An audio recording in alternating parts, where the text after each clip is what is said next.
Men Without Hats, Where Do the Boys Go? Ivan Doroschuk is on the phone with me now. Ivan, this track is from Folk of the 80s Part 3. It wasn't a commercial success, and I consider it a highly underrated album. Talk about the concept behind it. It was, the concept was once again a very loose one, but the thing that happened with that record is that we got dropped from the record label. That's why that song never happened. So that's another thing that always happens. You know, happens a lot with people wonder why songs don't happen, and that was the reason for that one.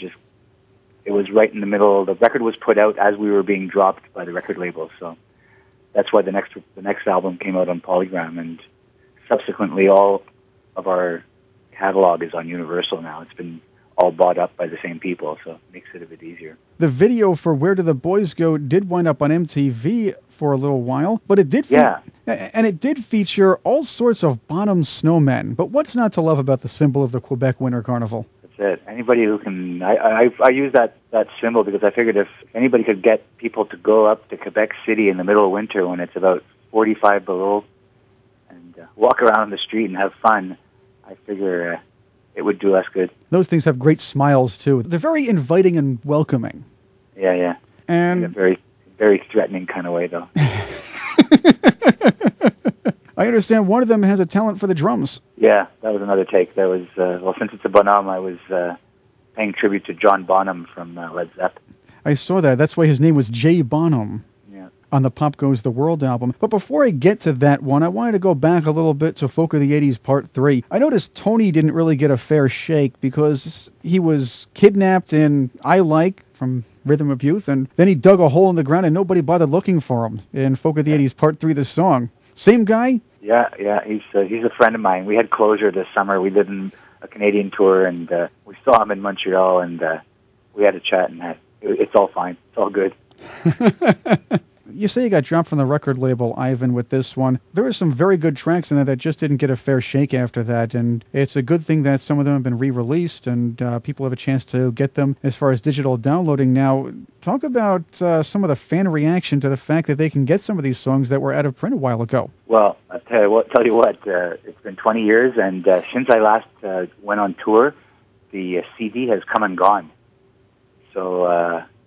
it's pretty amazing. Like my first 3-4 records didn't even come out on CD, and now I hear vinyl's coming back. So things have been changing, but it seems that they're getting back to what they used to be. So it's coming full circle. That's why we're out on this tour now too, just to be able to play these hits once again. It's the first time I've been able to play my back catalog and play all these hits back to back. Because usually when you go out on the road, you're just promoting a new record. You play an hour of new music, and then you play 15 minutes of the old stuff all packed together. And this time it's the opposite. We're playing an hour and 15 minutes of old stuff and 5 minutes of new music, so it's great. And some of your old stuff didn't get to all of your fans because some EPs weren't released in the U.S. and some didn't get to other parts of the world, so now they can hear you play editions of You, Freeways, and Heaven live, which is always a good thing. You know, they can hear everything. It's great. YouTube has really changed a lot. It was really funny. After our first show, we went back to the hotel and watched the sound check on YouTube. So it's crazy. Now, on Pop Goes the World, which was another big album from Men Without Hats, that came after Folk of the 80s Part 3. A lot of it told the story of Johnny and Jenny. So like Tony, you had these two characters sort of put throughout this album. It was almost describing their entire love and performance story, if anything. Who might Johnny and Jenny have been based on? It was just based on everybody. It was really, I was just trying to use symbols of myself and the people who liked my music and the people who loved music in general, and just the people, just people going through life and asking questions and wondering what it's all about. So what you're saying, Ivan, is there's a little Johnny and Jenny in all of us? I think so, yeah.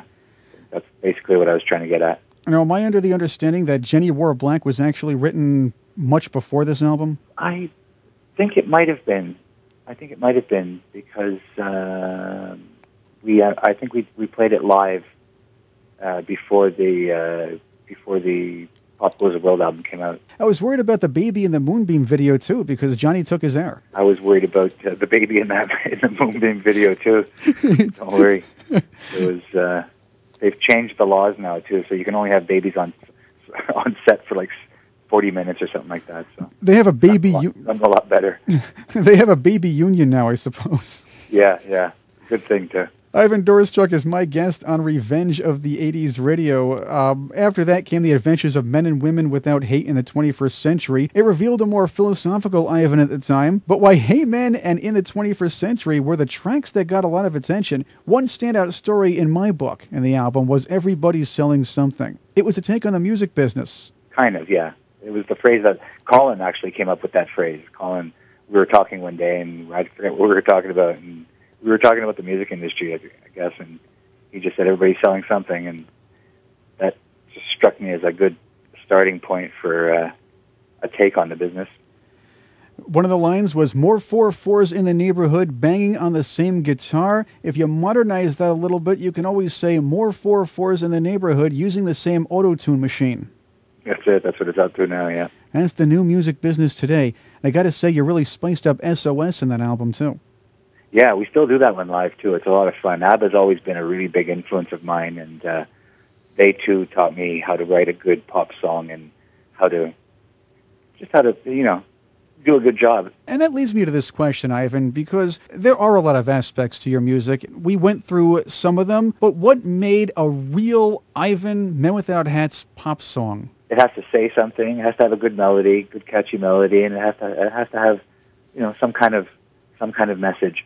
An extra bonus is if you can dance to it. And you can dance if you want to. Yeah. So in 1991, you turn around with another new Men Without Hats lineup, and you just take the fans by the blind side and put out a totally different sound with Sideways. Yeah. It was time to shake them up a bit. Heavy guitars, prominent bassist and drummer. You're rocked out with the title track. Then you go back to early rock with Nadine. Take on the classic Beatles with your cover of I Am The Walrus, but little Nicola apparently didn't agree with that, but different story. Then you went country with Fall Down Gently and Ken Barbie Love. All over the map here. Yeah, no, that was a fun album. That was one of the most fun records I've ever made. It was just a bunch of friends getting together and really making music for the pleasure of music. And that album also didn't go too far, but the record company had not a clue of what was going on. They didn't. It was early. It was very. In their defense, it was early '90s, and they didn't see it coming. So it was. That was it. And you recorded this in close to my neck of the woods in upstate New York. Ivan Doroschuk is my guest on Revenge of the 80s radio. Straight ahead, we'll talk about his solo album and get into the new stuff. Coming soon, Open Your Eyes by Ivan Doroschuk from his 1997 solo album, The Spell. Back then, you went under Ivan. Yeah. It had some elements of mid-years Men Without Hats, but a lot more club influence. Talk about what you wanted to do with that CD. Yeah, The Spell was more about making a dance record. I had a friend who had a studio and invited me to make a record, and technology was changing. It was a sort of a crossroads, another crossroads of technology. And I put the whole thing together by myself, and it was a lot of fun. As a solo artist, are there some things that you want to do that you haven't done yet, genre-wise, that you might want to do a little bit later on? Oh, I might want to do a cover record, a record of only covers. That's something I've always been sort of toying with that idea. You have done covers in the past, and you've made them your own. What are some of the songs you would like to cover? I don't know, maybe some old R&B stuff. I've got a pretty extensive record collection, and I think that 95% of my collection is from between 1970 and 1975. And out of that, about a good third of it is R&B, funk, soul stuff. So that's a big love of mine. R&B sounds like another set of influences. Who are some of your favorites? In the R&B scene, probably one of my biggest influences would be like Eddie Kendricks, that type of sort of. Ivan, we mentioned before that you're back in the U.S. on tour for the first time in 20 years. Are you enjoying it? Oh, it's great. It's a blast. We just played at Las Vegas, and we're playing L.A. tomorrow, and heading off right across the country all the way to New York. It's going to be awesome. A lot of gigs with Human League and B-52s. been great. We just did cross Canada, did a few shows with Devo, another one of my heroes. So it's been a blast. We've been having a great time. Men Without Hats will be in New York very soon. On the 23rd, you're scheduled to be at the Beacon Theater, the 24th at the Mexicali in Teaneck, New Jersey, and I believe it's the 25th in Bordentown. Yeah, I'm not quite up on the schedule. I just go where they point me. But that sounds about right. They're pointing you in a lot of ways, too. You've added dates recently, so if anybody wants to check out the latest tour dates, go to... They're up on our Facebook page. Just go to... That's the best way to keep in touch with what the band's up to. That's the one that gets updated the most. The Men Without Hats Facebook page. So if you're on Facebook, go to Men Without Hats Facebook page. You get all the latest news. We'll keep you up to date as well on our website, revengeoftheeightiesradio.com. I understand for our Australian and European audiences, you're going to be headed in their necks of the woods. Yeah, we're planning all that for 2012, early next year. We're heading off to Europe. Hopefully swing by Australia, Japan, try and see everybody. And they can keep up to date as well on your Facebook page. You also recently played at the North by Northwest show. From what I understand, you made an announcement about recording new music. Yeah, we're putting out a new record. We're after this Human League B-52's U.S. tour is finished. We're going back in the studio and recording an EP called Folk of the 80s Part 4, which we're going to release in the new year too. What might we expect to see on Folk of the 80s Part 4? It's basically a continuation of Folk of the 80s Part 3, and it's a lot of fun. That's one thing I can say about it. We've been writing some new songs, and it's just been a blast.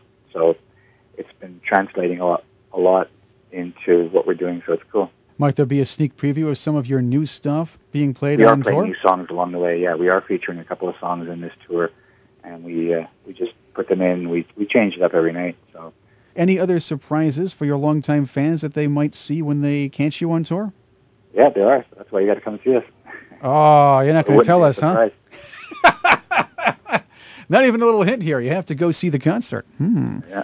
Pretty sneaky. I got that. Ivan Doroschuk, I want to thank you for coming on Revenge of the 80s Radio with me. Oh, it's my pleasure. What I want to do is play one of your tracks from Sideways. We talked about how much different that was from a lot of what people remember about Men Without Hats. So here is Ken Barbie Love from the 1991 album Sideways by Men Without Hats on Revenge of the 80s Radio.